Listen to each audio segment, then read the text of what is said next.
Tonight, we journey to Hogwarts for a magical tale of time travel and self-discovery.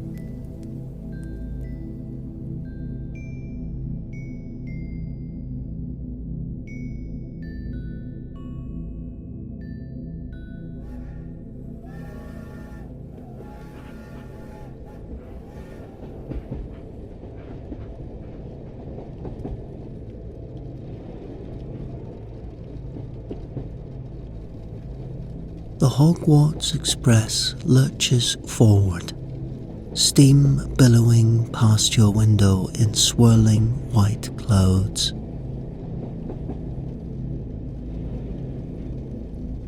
Your heart pounds with excitement and nerves.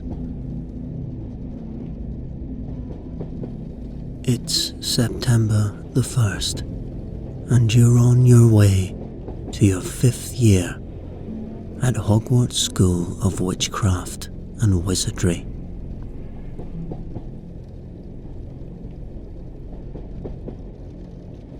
Beside you sits your younger brother Henry, a skinny 11-year-old with messy black hair like yours.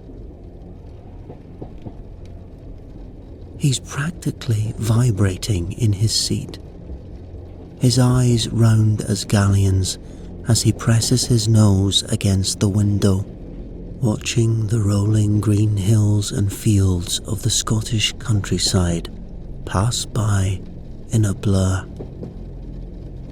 "We're really going, Ellie," he says, turning to you with an enormous grin. "I can't believe it. I'm going to be a wizard."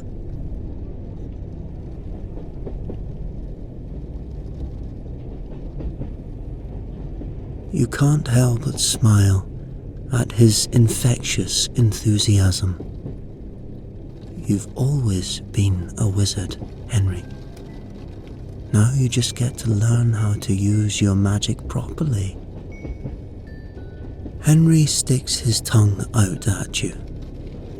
"Don't go all prefect on me already. I want to enjoy my last few hours as a free man before they sort me and start loading on the homework." You laugh and ruffle his already messy mop of dark hair.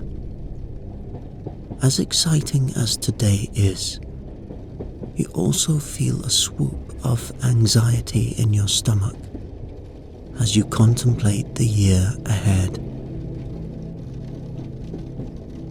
This will be your OWL year, with all the dreaded exams that will determine your future career path.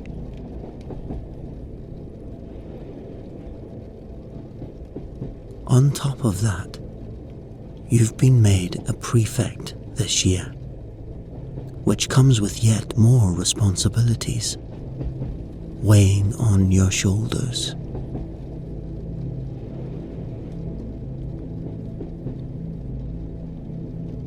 Your thoughts are interrupted by a muffled shout and bang, sounding from a few compartments down. Uh-oh.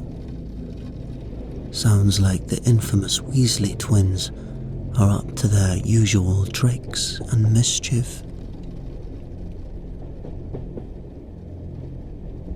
You give Henry what you hope is a confident, reassuring glance.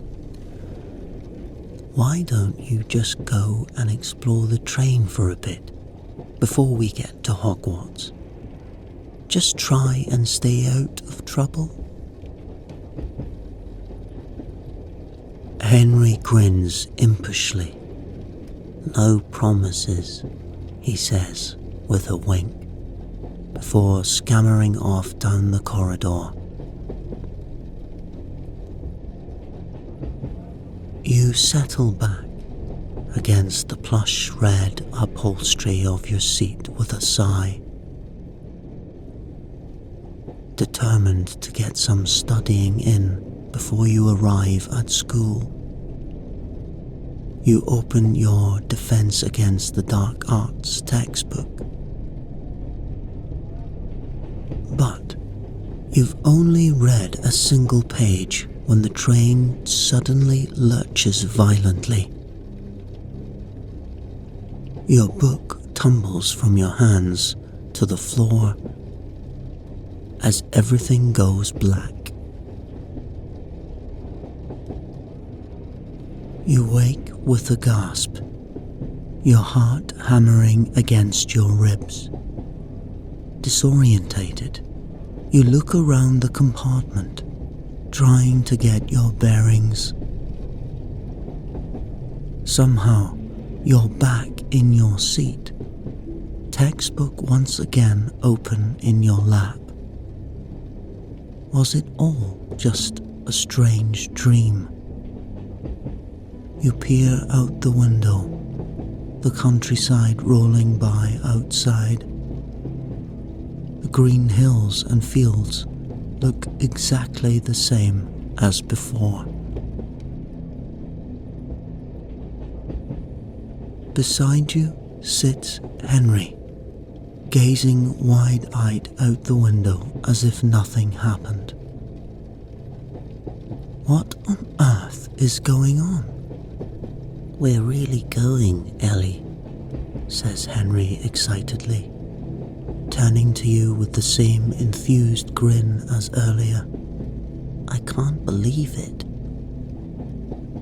You stare at him, mouth agape in shock. It's the exact same thing he said to you before. But how? Unease and nausea twist in your gut. Something very strange is happening here. You quickly urge Henry to go explore the train again. Waiting until he's shuffled out of sight to let your calm facade crack. Fear prickles down your spine and you break out in a cold sweat. The train shudders and jolts again, and your vision once again fades to black.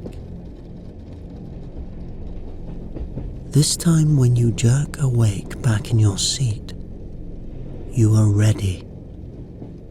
Your mind is racing, trying to analyze what might be happening as you automatically reassure Henry and send him away again.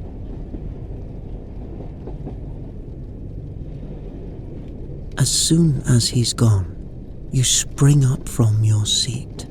Whatever is happening, you know you need answers. Your heart pounds as you yank your suitcase down from the overhead luggage rack and begin rifling through your things. There must be some kind of clue here somewhere. Your fingers close around a piece of parchment that you're certain you don't remember packing. Hands shaking, you carefully unfold it. 6 cryptic words are scrawled across the page in a looping script that looks oddly familiar. Stop the spell. Save us. Trust no one.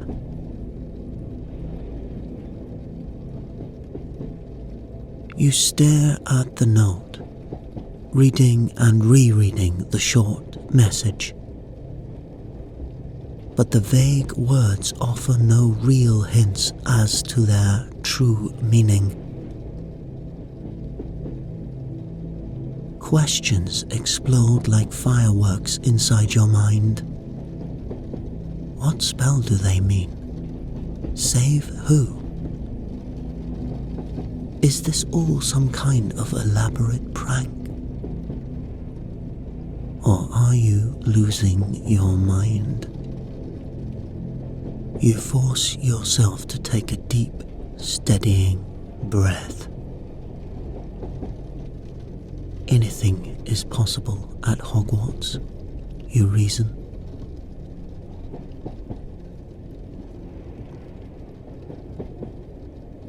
You tuck the mysterious note safely away in your pocket, just as the train shudders and the now familiar darkness descends once more.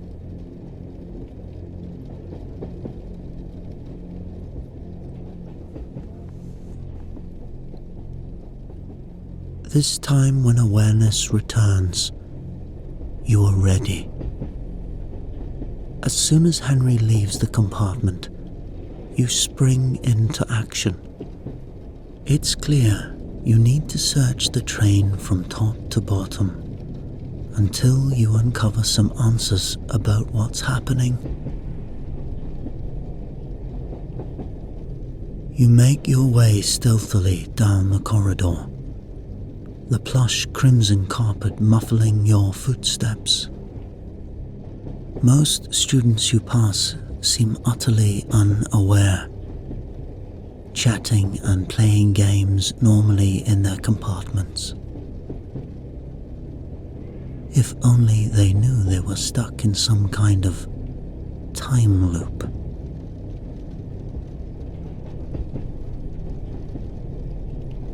Raised voices ahead make you halt outside one compartment. You easily recognize it as the base of operations of the notorious Weasley twins. No doubt holding court and peddling their latest tricks, pranks, and forbidden magical wares. Despite the gnawing dread in your stomach, you know their resources could prove useful now. Taking a deep breath, you steel your nerves. You step into the crowded compartment. The red-headed Weasley twins break into identical conspiratorial grins. "Well, hello there," says one. "What can we do?" continues the other. "For a lovely lady like yourself." They finish together in perfect sync.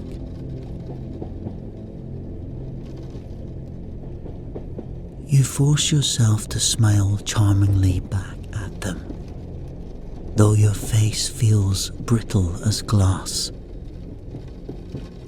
"I'm looking to acquire something useful," you say cryptically, glancing around at the other students staring back at you, engrossed in this exchange. "I think it must be a magical object that can manipulate time." The twins exchange a knowing look, their grin widening. "As luck would have it, we just may have the very thing," says one, rummaging around in a battered suitcase before presenting you with a small glass vial filled with a glittering golden sand that seems to twinkle faintly with magic. "Just a pinch of this thrown into the air, and time will rewind a full 5 minutes. But aren't prefects like you supposed to confiscate dangerous things like this?" His eyes glint with mischief and amusement. Your mind races as you examine the offered vial. Can this actually help you somehow stop the repeating time loop you seem to be caught in? There's only one way to find out. Decision made. You slip the Weasley twins a few silver sickles from your pocket, hoping the payment and your silence will guarantee their discretion. Clutching your new prize, you thank them hastily and hurry off down the train, before they have a chance to change their minds. You're so preoccupied with thoughts about the sparkling time sand, you nearly crash headlong into a tall figure stepping abruptly from a compartment right in your path. After a split second of panic, you recognize the neatly parted dark hair and immaculate uniform. It's Peter, the 7th year Slytherin prefect. The polished head boy badge pinned neatly to his black robes glints in the light steaming through the windows. His sharp eyes narrow slightly in suspicion at the sight of you jumping quickly back from him. "Just the witch I was looking for," he says coolly, crossing his arms over his chest. "I've had reports of some suspicious activity occurring in certain compartments on this train." As he speaks, his gaze drops deliberately down to the vial of glittering sand you clutch in your slightly sweaty palm. "Now, what might you have there?" You quickly hide the vial back, out of sight. "Oh, nothing, just, girl stuff," you mumble feebly. You try edging sideways past him to continue your hurried investigation, but Peter deftly blocks your path again.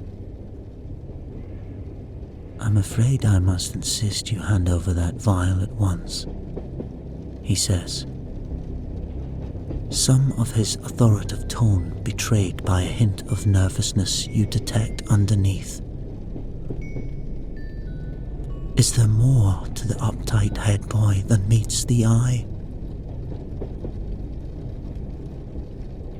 Could he somehow be connected to this bizarre time loop? You don't get a chance to probe further before the train judders violently again, nearly knocking you off your feet. Peter staggers sideways, thrown against the compartment door. Seizing the opportunity, you duck quickly around him and race back up the train, ignoring his shouts that echo behind you.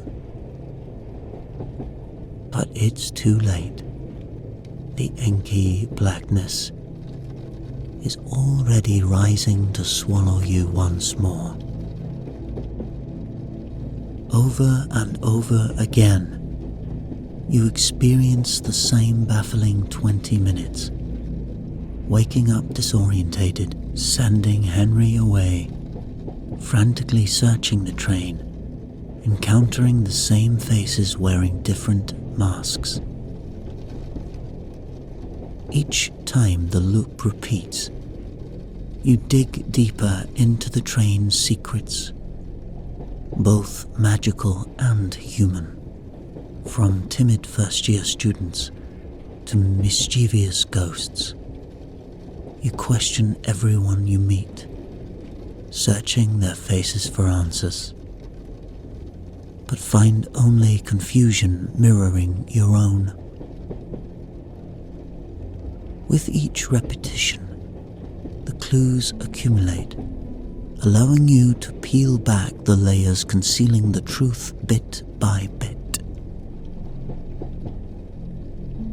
You learn that Prefect Peter perhaps isn't trying to stop your investigation on principle, but to confiscate the time sand and powerful magical objects for himself. Proof that even the uptight head boy has things he wants to hide. Meanwhile, The Weasley twins, for all their jokes and showmanship, admit to you in a quiet moment that they aren't just pranksters, but struggling under the enormous pressure that comes with being the family disappointments. And shy first-year Lily, who you discover is Muggle-born, and trying desperately hard not to show how scared and self-conscious she feels starting a school where blood status brings prejudice. Each person here wears a mask to hide their true self. Your job is to see beyond the facade, to discern who means ill and who can provide the key to this puzzle. With each repetition of the time loop, the dread grows inside of you, coiling tighter and tighter like a spring. That mysterious note said trust no one. But who wrote it? And why? There must be an answer somewhere here in this magical maze of a train.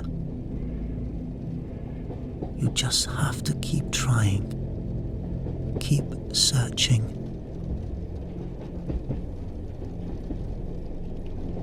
You hope desperately that you find it in time. The sands are pouring faster and faster through the hourglass now. You have no idea how many are left before they run out for good. This time, when the suffocating darkness releases you and sensation returns, the desperation pounding through your veins is palpable. Judging by the slant of the light through the windows, you estimate you only have 5 minutes left in this iteration of the loop. There are still compartments, secrets left unexplored. What haven't you tried yet? Then you remember. The storage carriage, located right at the back of the train. You've never thought to look there before. It's kept locked and off limits to students. Surely that's where the answer you seek lies hidden. Without hesitation, you take off running down the train, squeezing quickly past bewildered students, ducking stray spells from games of exploding snap.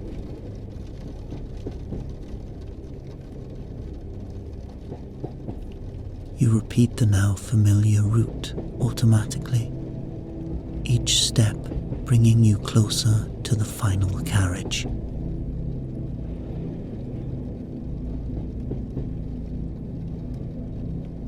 At last you reach the end of the train, slightly out of breath.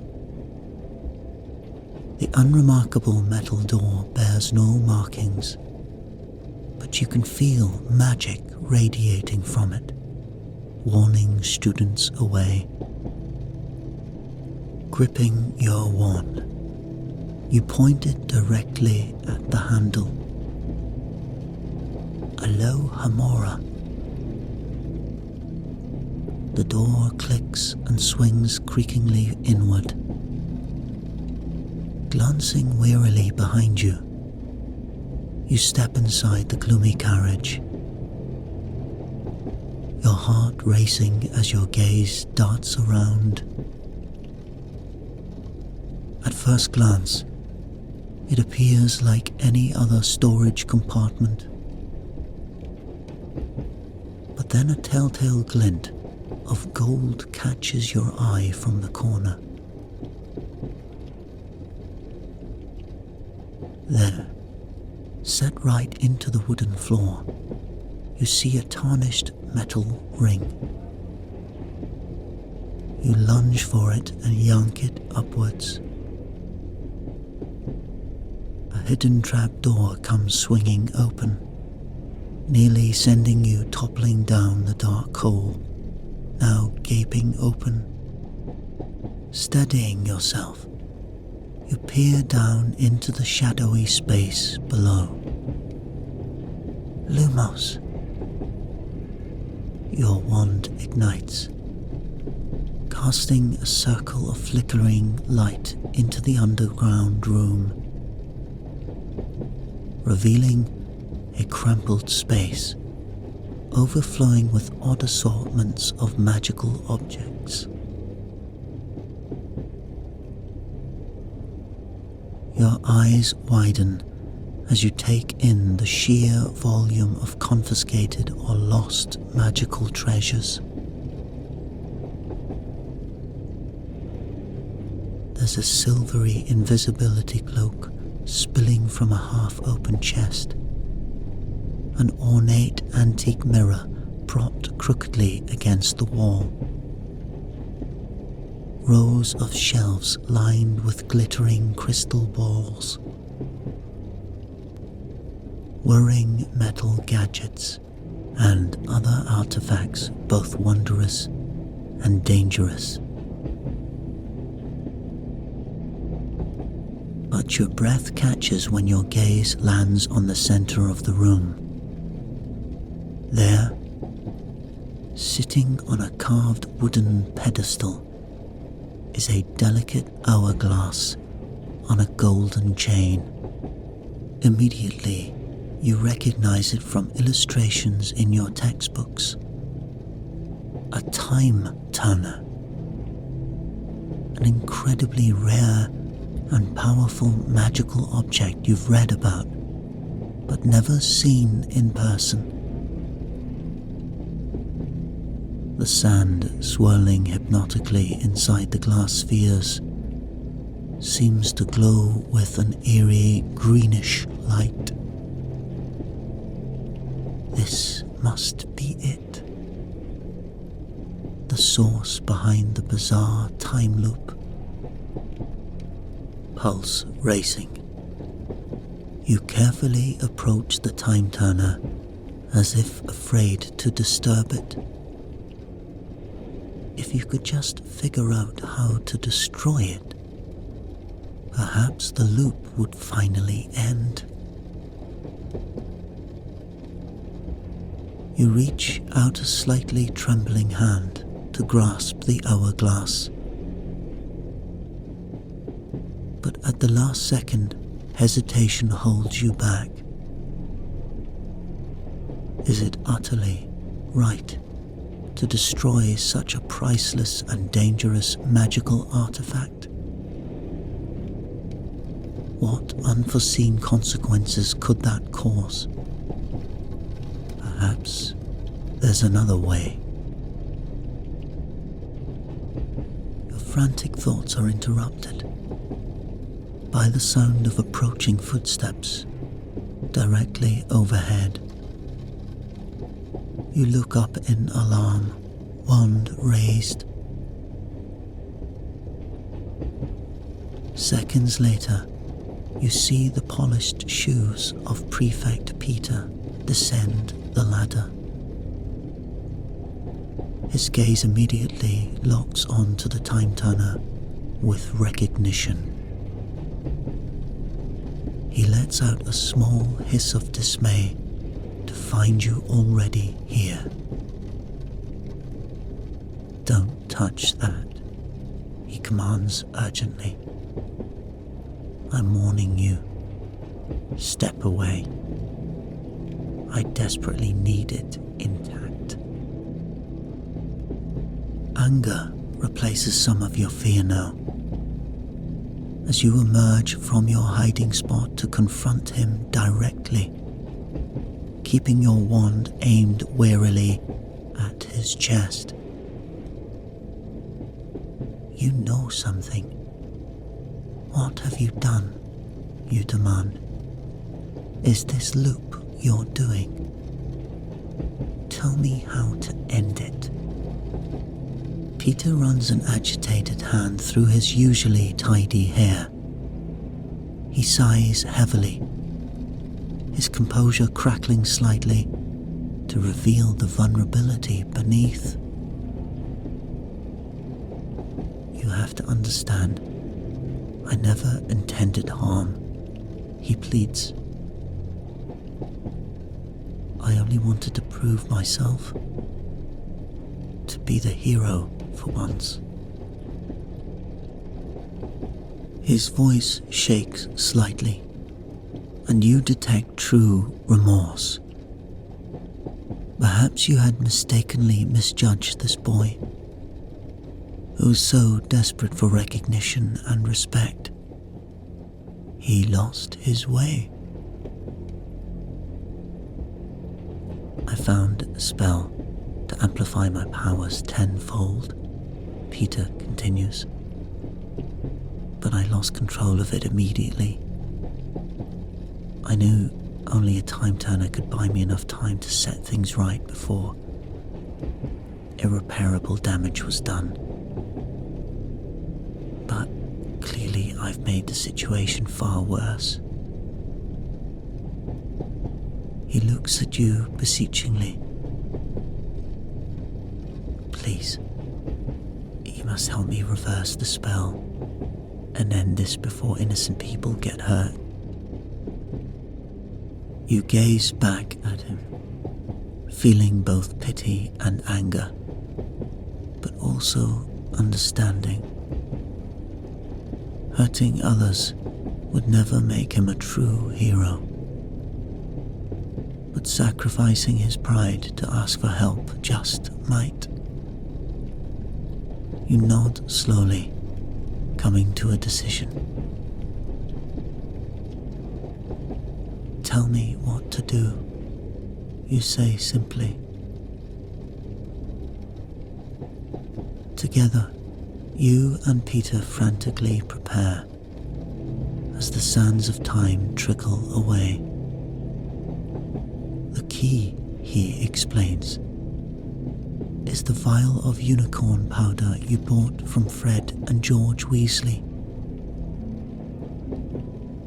The silver glittering powder acts as a potent magical catalyst. Under Peter's guidance, you carefully pour it over the time turner, letting the sand coat the delicately swirling spheres. Then, wands aim together at the magical artifact. You recite the incantation to reverse the amplification spell. Time seems to slow down as you wait breathlessly for something to happen. Then, when the last grain slips down, the time turner begins to shudder violently. Cracks splitting the glass surface as blinding light bursts outwards. You shield your face, bracing yourself against the supernova erupting inches away. When the smoke finally clears, Peter is gone, and the hidden room is still and silent once more. You cautiously open your eyes again. The time turner lies shattered into glittering dust. The air feels different, the insidious magic broken. Hardly daring to believe, you climb the ladder up from the trapdoor. Could the time loop finally be over? The corridor appears normal. Students chatting, candy wrappers littering the floor. You glance out the window and see the train is still chugging along. The sun still floating in the same position as before.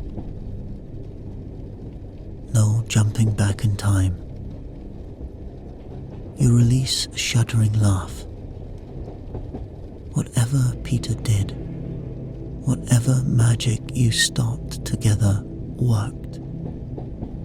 The loop is broken. Overwhelmed with relief, you return to your compartment in a daze.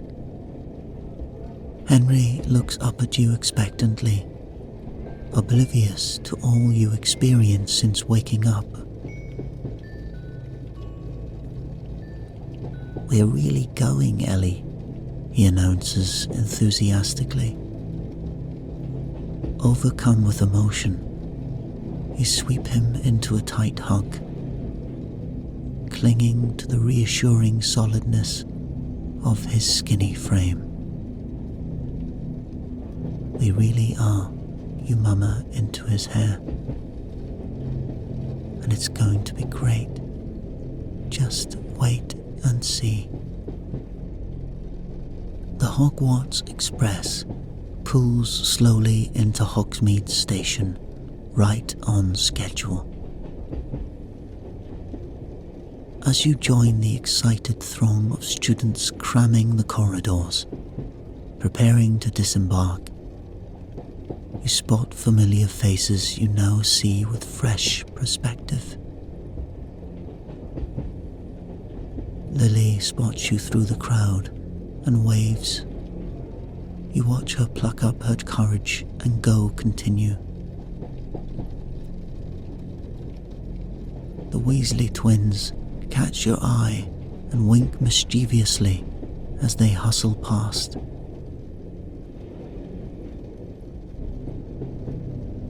And Peter slips discreetly by, not joining the other prefects gathered on the platform. He catches your eye for a brief moment, offering a small, grateful nod before disappearing into the sea of pointed hats. Your secret binds you now. Stepping off the train into the familiar sights and sounds of Hogwarts fills you with a profound relief. The bizarre time loop changed you, forcing you to look beneath the superficial and see the vulnerabilities that connects you all. You hold these insights like precious jewels close to your heart